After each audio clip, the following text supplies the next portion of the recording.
pagi, salam sehat, salam pertanian, semua internet dimanapun berada, Bapak Ibu yang sudah hadir di acara webinar Inspirasi Bisnis ke-54 hari ini, 12 Januari 2022. Acara ini akan dipandu oleh saya sekarang mulai pukul 9.02 sampai berakhir nanti pukul 11 waktu Indonesia bagian Barat.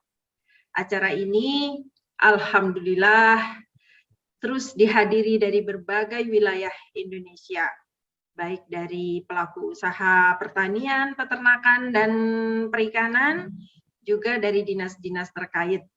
Dan termasuk hari ini juga ada, dan kemarin-kemarin juga ada tentunya dari sekolah-sekolah ya. Alhamdulillah, terima kasih atas perhatian, atas dukungan dari semua Bapak Ibu dimanapun berada. Alhamdulillah, puji syukur kehadirat Allah Subhanahu wa Ta'ala. Hari ini sudah episode yang ke-54. 1 tahun lebih Intani menemani kita semua, memberikan inspirasi dan motivasi di dunia pertanian. Patut kita syukuri.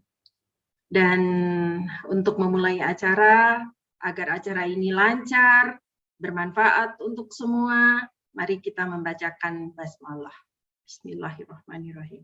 Bismillahirrahmanirrahim. Sebelum memulai acara, mari kita mengikuti tayangan berikut ini.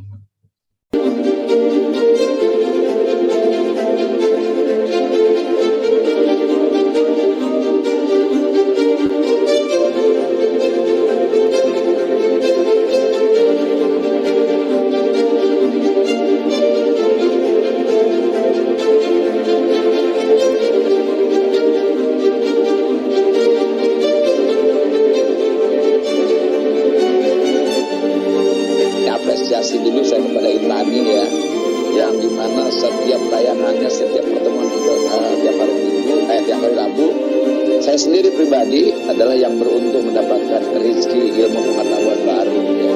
Mendapatkan orang-orang baru yang sangat inspiratif.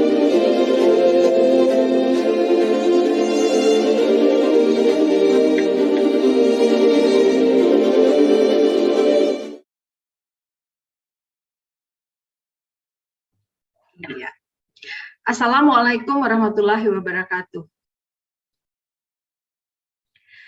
Bapak Ibu, Intener dimanapun berada, baik yang hadir melalui Zoom maupun melalui channel YouTube Intani, Indonesia Review, juga yang nantinya akan hadir melalui Tani TV, kami mengucapkan terima kasih atas kehadiran Bapak Ibu semua mengikuti webinar Inspirasi Bisnis hari ini Rabu 12 Januari 2022 dengan judul Kelompok Tani Kopi Gunung Kelir Sukses Kembangkan Agrowisata.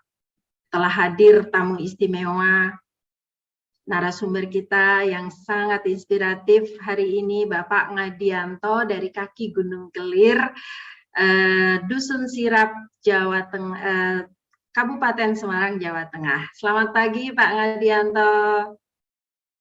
Masih di mute Pak. Iya. Kemudian Pak Guntur Subagja Mahardika, Ketua Umum Intani, yang selalu mensupport dan selalu atas prakarsanya lah acara ini hadir dan tidak terasa sudah 1 tahun lebih. Juga ada beberapa, saya ingin sapa, ini ada beberapa tamu istimewa hari ini, ada Pak Izmi dari Bogor, terima kasih Pak dukungannya, dan mohon masukan-masukan buat kami semua.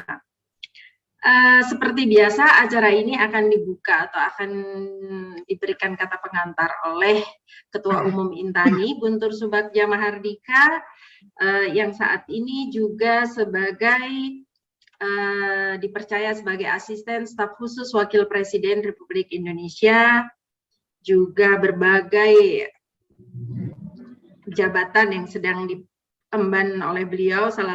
Beberapa ini diantaranya adalah dan sangat terkait dengan tema kita hari ini. Beliau juga sebagai Ketua Pembina IP, Insan Pariwisata Indonesia, juga sebagai Ketua CSPS, Center for Strategic Policy Studies, Sekolah Kajian Strategik dan Global Universitas Indonesia. Untuk mempersingkat waktu, karena beliau juga sebentar lagi juga harus ada acara berikutnya ya. Silakan Mas Guntur memberikan sambutannya. Baik, terima kasih Mbak Ila. Selamat pagi para interners dan peserta webinar yang hadir dalam forum ini. Selamat datang juga Pak Ngadianto. Terima kasih Pak Ngadianto sudah meluangkan waktunya untuk diskusi dan sharing dengan sahabat-sahabat kita dari berbagai daerah tentang inspirasi bisnis pertanian. Ini adalah hari yang ke-54 tadi seperti Mbak Ila sampaikan. Selama setahun lebih kita setiap hari Rabu hadir memberikan inspirasi dan kita belajar dari para praktisi di sektor pertanian, perikanan, dan peternakan, bagaimana mereka sukses dan kita coba tularkan baik untuk diri kita sendiri maupun kepada orang-orang sekitar kita, termasuk para komunitas pertanian yang ada di berbagai daerah. Hari ini Pak Ngadianto, Ketua Kelompok Tani Gunung Kelir ya, Pak Ngadianto, ini akan menjadi inspirator kita. Tentu banyak hal yang akan istilahnya diulas oleh Pak Ngadianto terkait bagaimana kelompok tani yang dipimpinnya bisa mengembangkan agrowisata yang berbasis tanaman kopi ya di Gunung Kelir ini, dan tentu juga dengan fasilitas atau dengan hal-hal nilai tambah lainnya. Saya ingin menyampaikan beberapa hal terkait dengan persoalan pertanian yang menjadi tantangan kita ke depan, dan juga ini dapat menjadi solusi untuk masa depan kita dan masa depan Indonesia. Tadi pagi saya membaca di salah satu grup Intani ya, kebetulan ada beberapa grup Intani, ada yang share berita yang cukup menarik ini beritanya, coba saya lihat dulu. Ini ada judulnya, Bappenas soroti dampak buruk banyaknya pekerja beralih jadi petani. Nah, saya sebagai Ketua Umum Insan Tani dan Nelayan ingin sedikit menanggapi tentang pemberitaan tersebut, karena di satu sisi justru kita saat ini di dunia ya, baik itu FAO, PBB dan juga ADB ya di Asia, saat ini justru di tengah pandemi sedang menggencarkan bagaimana negara-negara membangun ketahanan pangan. Pandemi yang terjadi kemarin sebetulnya betul-betul sangat di luar dugaan, di mana negara-negara yang basis ketergantungan kepada negara lainnya sangat tinggi itu memiliki dampak yang lebih hebat dibandingkan negara-negara yang mandiri. Misalnya negara tetangga kita Singapura yang di situ menjadi hub investasi yang saat ini dalam beberapa dekade terakhir menjadi pusat keuangan Asia, saat pandemi COVID kemarin mengalami dampak sangat besar, bukan hanya dari aspek kesehatan, tetapi secara ekonomi negatif pertumbuhannya itu sangat tinggi dibandingkan Indonesia. Sementara beberapa negara lain yang justru memiliki kemandirian yang kuat, khususnya di sektor pertanian, ini sangat relatif memiliki daya tahan yang lebih baik. Indonesia adalah salah satunya. Ternyata di tengah pandemi kita bisa survive dan bisa hidup tanpa harus mengimpor bahan pangan pokok. Ini hal yang menarik, karena banyak hal yang terjadi ketika pandemi, bukan hanya sekedar ketersediaan pangannya, tapi distribusi dan logistiknya pun sangat terganggu. Hari ini harga-harga pangan dan produk pertanian dunia ini masih tinggi. Harga jagung dari Amerika dan dari Brasil sana masuk ke beberapa negara harganya tinggi, dan harga-harga lain juga sama, karena salah satunya faktor logistik juga masih terganggu. Nah, kita memang harus sudah saatnya kita semua di Indonesia mengubah mindset yang sangat apa istilahnya tanda kutip ya, mengubah mindset yang jauh memiliki pandangan yang lebih besar, di mana pola-pola pendekatan ekonomi yang saat ini terjadi di Indonesia perlu mungkin sejumlah penyesuaian dan adaptasi terkait dengan perkembangan pandemi COVID yang terjadi dalam hampir 2 tahun terakhir ini. Di tengah pandemi ini, tata nilai ekonomi yang sekarang berjalan sebagaimana biasanya semuanya berubah. Ada 3 hal yang selalu saya sampaikan. Pertama, ada perubahan karena memang megatrend ya, tren yang terjadi secara berkala, di mana kita sekarang masuki ke revolusi industri 4.0 di sana, dan akan masuk ke 5.0, masuk ke sektor digital society. Artinya apa? Tanpa harus ada pandemi pun akan terjadi pergeseran dan serapan lapangan kerja menjadi semakin kecil. Itu kan? Karena apa? Teknologi digital bisa menggantikan sebagian tenaga kerja yang dilakukan oleh manusia. Di situ robot atau digitalisasi yang lainnya. Itu yang ini. Nah, kedua ada tren teknologi di mana platform digital menjadi media untuk mendukung semua kegiatan ekonomi. Ketiga, itu adalah perubahan perilaku konsumen, di mana saat ini konsumen lebih suka berdiam di rumah dan dia dilayani melalui aplikasi digital, mau apapun datang ke rumah sendiri. Pesan apapun kita, mau makan yang enak, mau makanan Korea, makanan Thailand, makanan Padang, atau apa-apa tinggal ini. Nah, dengan kondisi seperti ini otomatis lapangan kerja atau penyerapan tenaga kerja akan semakin berkurang. Ini terkait dengan pemberitaan tadi yang menyatakan bahwa selama pandemi terjadi pengurangan tenaga kerja dari 37 juta orang, ada sekitar 2,7 jutanya beralih ke sektor pertanian, dan ini dianggap sebagai dampak buruk terhadap pertumbuhan ekonomi. Nah, maksud saya tanpa ada pandemi pun, ketika ada pergeseran 3 hal tadi atau tanpa ada pergerakan peralihan kepada sektor pertanian pun, otomatis serapan lapangan kerja akan berkurang. Kalau kita tetap menggunakan pendekatan ekonomi sebagaimana yang terjadi 10 tahun terakhir atau 20 tahun terakhir. Artinya apa? Memang kita harus beradaptasi melakukan banyak perubahan. Pada masanya beberapa pendekatan yang dilakukan dalam pembangunan ekonomi mungkin sangat tepat ya. Kita sempat dalam beberapa dekade menerapkan misalnya konsep pembangunan ekonomi yang berbasis pertumbuhan di sektor-sektor tertentu dengan harapan ada trickle down effect. Tapi ternyata kan memang kesenjangannya terjadi semakin lebar. Nah, yang saya ingin sampaikan adalah saat ini justru banyak negara yang orientasinya kembali kepada basic need ya. Bagaimana industri ini dijadikan sebagai pendukung, manufaktur sebagai pendukung, teknologi sebagai pendukung, sementara hal-hal pokok yang ada adalah menjadi kebutuhan pokok. Ini seperti zaman nenek moyang kita yang bilang sandang pangan papan. Jadi ini kebutuhan pokok kita, gitu kan? Sehingga ada pergeseran di mana negara-negara yang menguasai 3 hal ini akan menjadi negara yang lebih kuat ketimbang negara yang hanya menguasai kapital tanpa sumber daya yang dimiliki 3 hal tadi. Sementara Indonesia punya semua.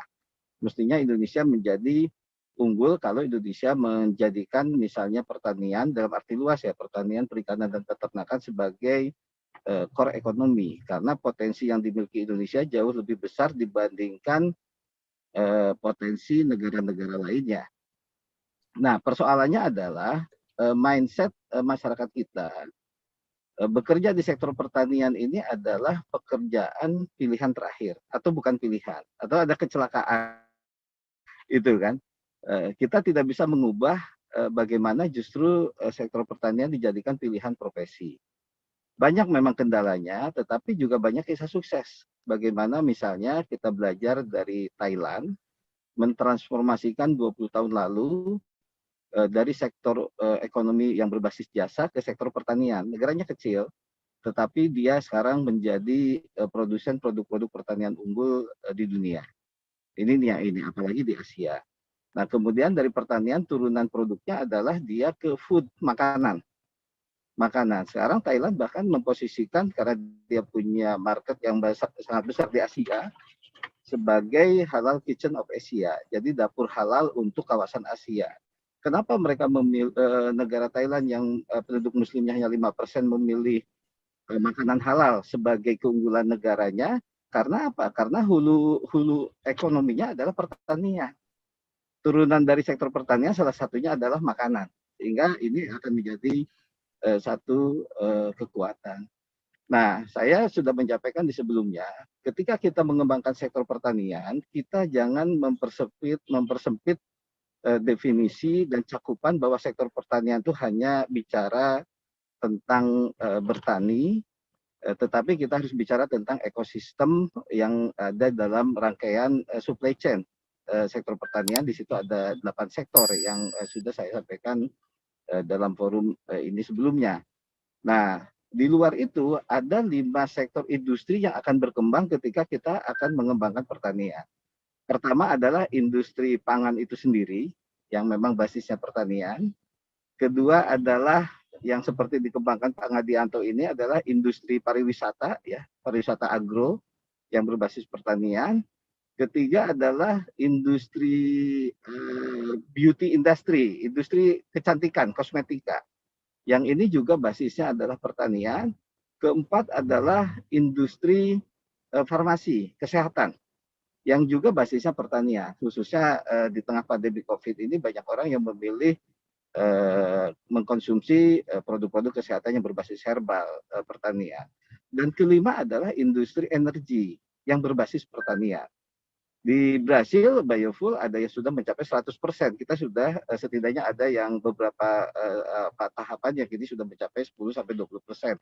Itu. Dan sumbernya dari industri pertanian. Nah, artinya ketika kita mengembangkan sektor pertanian, ketika masyarakat banyak terjun ke sektor pertanian, setidaknya kita punya potensi untuk mengembangkan 5 sektor tersebut. Pangan, pariwisata, beauty industry, farmasi, dan juga energi. Ini yang sebetulnya kalau kita bisa mengubah mindset, bagaimana pertanian dijadikan sebagai core-nya, otomatis dengan mengembangkan sektor pertanian akan memberikan menggerakkan ekonomi di sektor lainnya, setidaknya 5 sektor tadi. Nah, berikutnya yang perlu kita perhatikan adalah pembangunan ekonomi yang selama ini puluhan tahun ini terjadi di Indonesia telah membuat urbanisasi besar-besaran sehingga masyarakat produktif dari desa pindah ke kota. Jadi kalau kita datang ke desa-desa nyari anak muda susah, itu mereka jadi buru-buru pabrik di sekitar Jabotabek gitu kan. Sementara di kampungnya hanya para orang tua dan lahan pertaniannya ditinggal, bahkan ada sebagian orang yang menjual lahan pertaniannya untuk melamar kerja. Jadi ini hal yang memprihatinkan. Nah, ketika ada tren saat ini sekitar 2,7 juta orang yang ter-PHK sebenarnya di industri selama masa pandemi, mereka kembali ke desa dan kemudian di desa mereka berprofesi antara lain sebagai petani, ini mestinya direspon dengan hal positif. Bagaimana kita bisa mengembangkan desa-desa sebagai pusat pertumbuhan ekonomi. Karena apa? Desa ini ada benteng pertahanan terakhir bagi di Indonesia ada 83.000 desa, jumlah yang sangat besar gitu kan. Kalau desa-desanya tumbuh, ekonominya positif dan perputaran ekonomi bergerak di desa, otomatis Indonesianya akan tumbuh. Saat ini perputaran ekonomi Indonesia 70% terjadi di ibu kota, Jakarta dan sekitarnya. Ini juga yang menimbulkan kesenjangan semakin besar dan pendapatan antara kota, utamanya pusat-pusat kota dengan desa itu sangat jauh. Jadi kita harus mengubah sekarang bagaimana kita bangun desa, kembangkan sektor pertanian di desa, sektor pertanian dalam arti luas termasuk perikanan dan peternakan, sesuai potensinya masing-masing. dan kembangkan juga industri terkait dengan sektor tadi, itu kan, industri food, industri kesehatan, industri kecantikan, kemudian industri pariwisata dan energi. Jadi kita memang sudah saatnya sekarang mengubah, membangun Indonesia itu harus dengan membangun desa-desa, desanya maju otomatis Indonesia maju. Karena Indonesia kumpulan dari desa-desa, gitu kan. Itu pertumbuhan ekonomi yang terjadi saat ini, Indonesia mengalami pertumbuhan tinggi, tetapi itu hanya di pusat-pusat kota. Sementara masyarakat pedesaan mereka kehidupannya masih banyak yang tertinggal. Jadi ini perlu kita sama-sama memandang tren yang terjadi sebagai sesuatu yang positif, apalagi melihat tren global saat ini di berbagai negara dan dunia, termasuk juga isu di G20 yang di mana tahun ini Indonesia menjadi presidensi G20. Dunia saat ini saatnya mengembangkan ekonomi hijau. Ekonomi hijau itu ekonomi seperti apa? Ekonomi yang berkelanjutan, yang di situ tentu salah satu basis utamanya adalah sektor pertanian, termasuk perkebunan, perikanan, dan kelautan. Jadi ini sebenarnya isu-isu yang sangat menarik. Nah, karena itu saya selaku Ketua Intani, saya mengapresiasi yang dilakukan Pak Ngadianto. Bagaimana Pak Ngadianto mengembangkan desa wisata atau kawasan wisata agro berbasis tanaman kopi dan mungkin jenis-jenis tanaman lokal lainnya yang bisa menarik kunjungan orang-orang kota sehingga mereka tahu ke desa. Jadi orang kota ini masih banyak yang nggak tahu pohon nasi seperti apa gitu kan. Itu dia tahu nasinya tapi dia nggak tahu padinya gitu kan. Itu jadi pohon nasi itu seperti apa gitu kan. Nah kalau sekarang diajak ke kawasan agrowisatanya Pak Ngadianto akan tahu juga kopi yang serbuk itu bentuknya seperti ini, kopi ini tumbuhnya seperti apa, daunnya seperti apa, dan lain-lain. Nah, edu wisata seperti ini akan membuat kesadaran kolektif masyarakat sehingga mereka akan aware dan care terhadap sektor pertanian, dan kita akan menyadari bahwa Indonesia memiliki potensi yang sangat besar dan Indonesia memiliki komoditas-komoditas produk unggulan. Kalau dulu saya sampaikan juga sebelumnya, Indonesia ini kan dikenal dengan perkebunan teh, perkebunan kopi, kopi Indonesia sangat terkenal di mana-mana, gitu kan. Kita juga produsen buahan tropikal, dan kita juga produsen untuk rempah. Jadi ini sangat ini. Nah, untuk pangan mungkin lebih prioritas bagaimana kita memenuhi kebutuhan nasional Indonesia. Tapi ada sumber pangan yang juga pasar globalnya bagus, yaitu ubi ya, ubi jalar juga pasarnya sangat bagus. Nah, mungkin itu beberapa pengantar dari catatan dari saya, Mbak Ila, sebagai pengantar. Semoga bermanfaat dan kita mengapresiasi para interners yang hadir dalam forum ini, dan terima kasih juga Pak Ngadianto yang sudah mau sharing, dan tentu kita juga banyak pakar-pakar di grup ini bagaimana kita bisa sharing sama-sama. Dan dalam beberapa pekan ini kelihatannya Mbak Ila memang mengagendakan temanya agrowisata ya. Kemarin agrowisata berbasis lahan gambut gitu kan. Sekarang agrowisata berbasis kelompok tani, khususnya petani kopi. Terima kasih, selamat berdiskusi, Ila. Silakan ya. Mbak Ila, Mas Ngadianto.